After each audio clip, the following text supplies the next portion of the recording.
नमस्कार दोस्तों, स्वागत है आप लोगों का हमारे आचार्य जागेंद्र मिश्रा चैनल पर। दोस्तों, कुत्ते को रोटी खिलाने के 8 फायदे जान लो, कभी दुखी नहीं रहोगे। दर्शकों, बंधुओं, मित्रों, आज की कहानी आपको सोचने पर मजबूर कर देगी।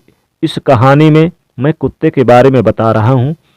अक्सर हम कई मौके पर कुत्ते का नाम लेकर मिसाल दिया करते हैं। किसी को गाली देते हैं तो कुत्ते का नाम जुबां पर आता है। गाली आदमी को देते हैं पर नाम कुत्ते का बदनाम होता है। क्या कुत्ता इतना गया गुजरा जीव है? हमने उसे कभी खिलाने पिलाने के बारे में नहीं सोचा, चाहे कितने ही दिन हो, भूखा हमारे द्वार पर पड़ा हो, लेकिन हमें कभी उसका नाम इस्तेमाल करने में यानी कि लज्जा नहीं आई। आपसे निवेदन है कि 5 मिनट का समय निकालकर इस कहानी को जरूर सुन लेना, शायद आपकी सोच बदल जाए। एक कुत्ते ने अपने जीवन की कहानी कुछ इस प्रकार से बयां की कि हे दुनिया के लोगों, हम पर रहम करो। हमारा कोई घर नहीं होता, कोई आश्रय नहीं होता, कमाकर खाना हमें नहीं आता, हमें वस्त्र भी पहनने का ज्ञान नहीं है, इसलिए सर्दी गर्मी वर्षा में हम ऐसे ही घूमते रहते हैं। हमें पढ़ना लिखना नहीं आता, आपकी तरह हमें अनुशासन नहीं आता, हमें आपकी तरह बोलना नहीं आता। ये हमारा दुर्भाग्य ही समझे, पर हमें आपसी यानी कि आपकी तरह भूख भी लगती है। जैसे चोट आपको लगती है उसी तरह से हमें भी चोट लगती है। आपकी तरह पीड़ा होती है, हमें आपकी तरह रोना भी आता है। बस इन्हीं यानी कि कुछ चीज़ें ऐसी होती है जो हमें दुखी करती है। बस इन्हीं 3 कामों में आपकी हम बराबरी करते हैं, इसलिए हम पर दया दिखाइए, हमें और कष्ट मत दीजिए। ईश्वर ने तो हमें वैसे भी कष्ट देकर भेजा है, ऊपर से आप लोग हमें परेशान करते हैं। हम आपकी तरह मनुष्य नहीं हैं, पर पराधीन जीव हैं। जब हमारा जन्म हुआ उसमें हमारे आंखें कान बंद थे, कह नहीं सकते कि उसमें आपके जन्म पर जैसे नाच गाने होता है, बाजे बजते हैं, खुशी मनाई जाती है। हमारे जन्म पर भी ये सब कुछ हुआ होगा। हमारे जन्म पर किसने खुशी मनाई होगी? हम जिस विघ्नों पर यानी कि जन्मे हैं, जिस विघ्न बाधाओं को लेकर हम परेशानियों को लेकर सहा है, और जिस बिछौने पर हमारा जन्म हुआ वो रुई की भांति नहीं थी, नरम। सर्दी बिल्कुल लगती थी जैसे आपको लगती है। हमारी आंख खुली तो हमने देखा कि हमारी माँ, जिसे आप लोग कुतिया बोलते हैं, वो अपने 4 बच्चों को छाती से चिपटाकर एक राख की ढेर पर पड़ी थी। हम 4 भाई थे, बाकी 3 भाई तो लाल और भूरे रंग के थे। मैं अकेला था, सबसे छोटा मैं ही था, इसलिए कमज़ोर भी था। मेरी माँ हम लोगों के पास तब आती थी क्योंकि उसे भी अपने भोजन की व्यवस्था करनी पड़ती थी।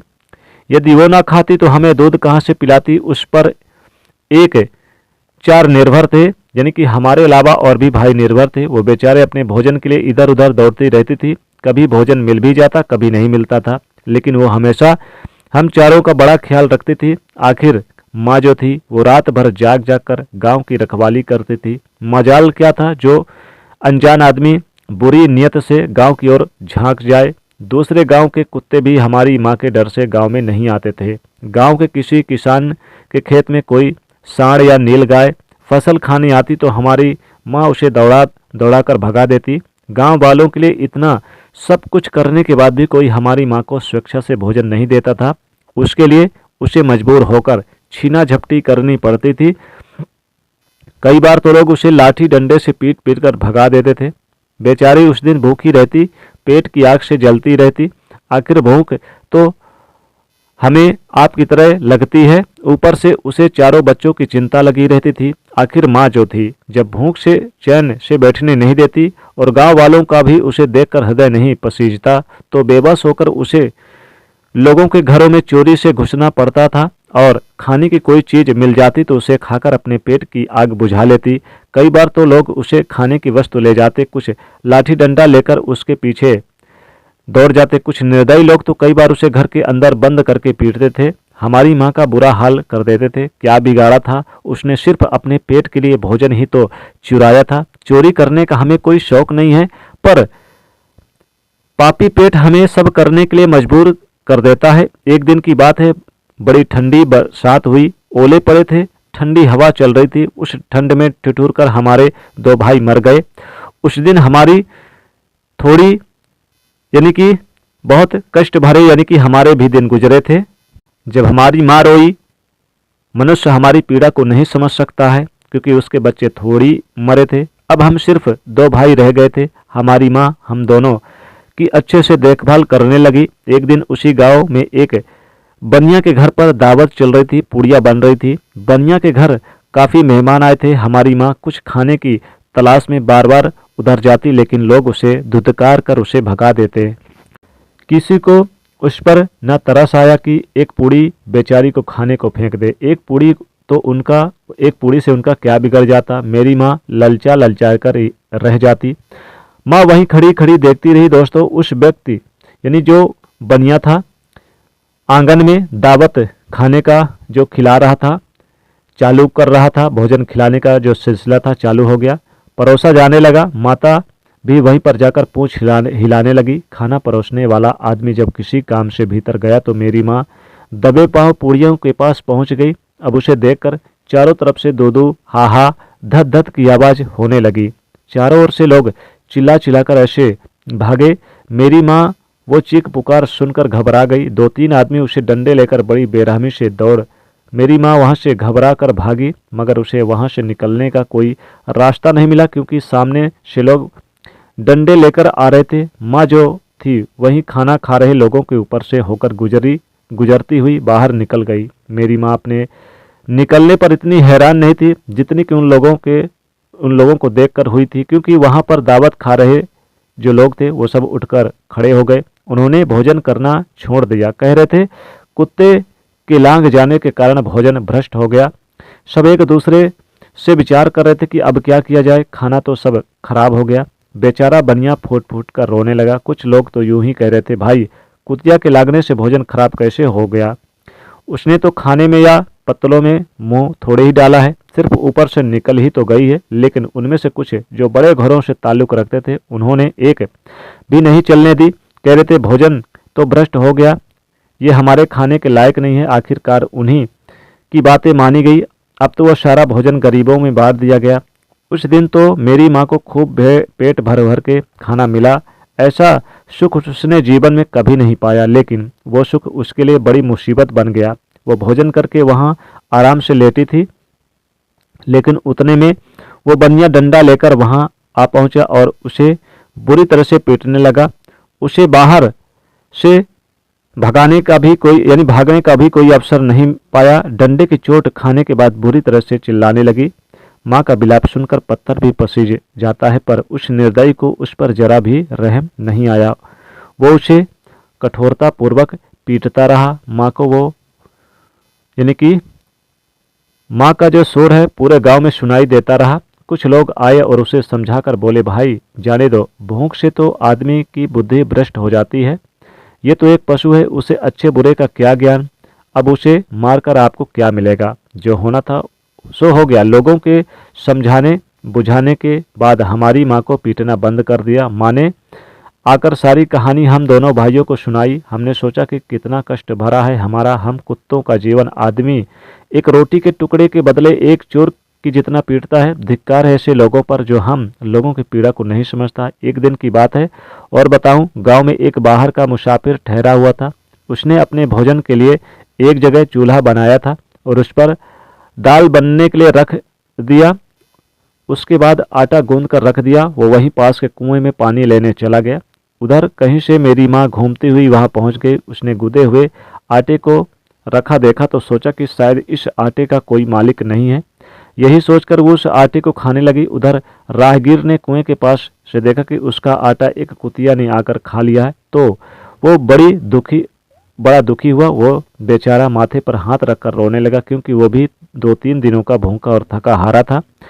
दोस्तों, कुछ लोगों ने उससे कहा, अरे भाई, इसने तुम्हारा भी आटा बिगाड़ दिया। कल तो इसने बनिया की पूरी रसोई ही बिगाड़ कर रख दी। मुसाफिर दुखी होता हुआ बोला, भाई मुझे क्या मालूम ये दुष्ट कुतिया मेरे आटे को खाने के लिए घात लगाए कब से बैठी है। मुसाफिर ने आओ देखा ना ताव देखा, लाठी लेकर कुतिये के ऊपर टूट पड़ा। माँ उस आटे को ठीक से खा भी नहीं पाई थी कि उससे ज़्यादा उस पर लाठी बरस गई। महीनों तक मेरी माँ लगड़ाते हुए घूमती रही। तब उस दिन समझ में आया कि आदमी कितना दुख खुद गर्ज है। हम उसका कोई भी कार्य करते हैं तो वो हमें नहीं समझता। हमारी कमी ये है कि हम उन्हें मतलबी इंसानों के अधीन रहना चाहते हैं। जो हमें कष्ट देता है, जो हमें प्यार से खिलाता है, हम उसके कितने काम आते हैं और ये उन्हें पता भी नहीं है। उसके घर की रखवाली हम करते रहते हैं। साथ ही साथ और भी बहुत यानी कि सारे लाभ हैं जिन्हें मनुष्य नहीं जानता। यदि वो हमें रोटी खिलाने के फायदे जान जाए तो बहुत से अपने जीवन में होने वाले नुकसान से बच सकता है। आज मैं आपको बताऊंगा कुत्ते को रोटी खिलाने के 8 फायदे। मनुष्य को पता नहीं कि जब भी घर में रोटी बनाई जाती है तो सबसे पहले रोटी गाय की रोटी होती है और पिछली रोटी कुत्ते की होती है।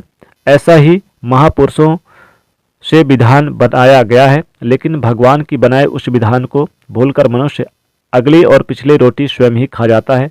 इसका प्रभाव उसके जीवन पर बहुत बुरा पड़ता है। आइए जानते हैं कुत्ते को रोटी खिलाने के वो फायदे। मित्रों, कहते कुत्ता वो प्राणी है जिसको रोटी खिलाने से मनुष्य के जीवन में पड़ने वाले ग्रहों के दोष भी दूर हो जाते हैं। पहला फायदा है कुत्ते को रोटी खिलाने का। कुत्ते को रोटी खिलाने से शनि ग्रह का नकारात्मक प्रभाव कम हो जाता है। कहते हैं शनि ग्रह जब अपनी कुदृष्टि डालता है तो आदमी बर्बाद हो जाता है। जिस आदमी पर उल्टी महादशा का आरंभ हो जाता है शनि की, वो बने बनाए उसके काम अपने आप बिगड़ने लगते हैं। वो आर्थिक तंगी का शिकार हो जाता है। उस स्थिति में आदमी यदि कुत्ते को रोटी खिलाता है तो उस पर शनि का प्रभाव बहुत कम हो जाता है। नंबर 2, दूसरा फायदा कि कुत्ते को रोटी खिलाने से भाग्य आपके पक्ष में हो जाता है। आपके घर के अंदर नकारात्मक शक्ति नष्ट हो जाती है। नंबर 3, कुत्ते को रोटी खिलाने से माता लक्ष्मी प्रसन्न हो जाती हैं और आपके घर में धन दौलत की कमी नहीं रहती। नंबर 4, कुत्ते को रोटी खिलाने से आपके ऊपर कभी भी कर्ज नहीं चढ़ता और जो पहले से आप पर कर्जदार है उससे भी मुक्ति मिल जाती है।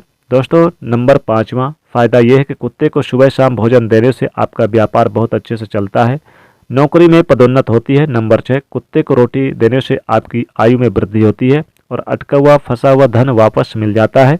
नंबर 7, कुत्ते को रोटी देने से हमेशा आपका स्वास्थ्य अच्छा बना रहता है और मानसिक रूप से आप मजबूत रहते हैं। मन ऊर्जावान रहता है, अच्छे विचार आपके मन में आते रहते हैं। नंबर 8, कुत्ते को रोटी खिलाने से भगवान प्रसन्न हो रहते हैं, क्योंकि भगवान को समस्त प्राणियों की चिंता रहती है और जो समस्त जीवों पर दया दिखाता है भगवान भी उस मनुष्य से हमेशा प्रसन्न रहते हैं। भगवान की कृपा सदैव उस परिवार पर बनी रहती है जो इस मूक पशुओं पर दया करके दिखाता है और इसके विपरीत कुत्ते को मारने पीटने के बजाय मनुष्य दरिद्र होता चला जाता है। आपका भले ही कुत्तों ने नुकसान कर दिया हो फिर भी उन्हें नहीं मारना चाहिए। और कुत्ता जब भी रोता है तो अपशगुन होता है, कोई संकट आता है, किसी की मृत्यु होती है, इसलिए कुत्ते को कभी रुलाना नहीं चाहिए। जो बीमार कुत्ता है, घायल कुत्ता है, इलाज करवाता है, उस पर अश्विनी कुमार सदैव प्रसन्न रहते हैं। वो मनुष्य सदैव निरोगी बना रहता है। दर्शक बंधुओं, उम्मीद करता हूँ दोस्तों ये कहानी अच्छी लगी होगी। तो चलिए आगे भी मिलते हैं दोस्तों अगले वीडियो में। तब तक इस वीडियो को शेयर कर दीजिएगा, लाइक कर दीजिएगा, कमेंट में लिखिएगा जय शनिदेव।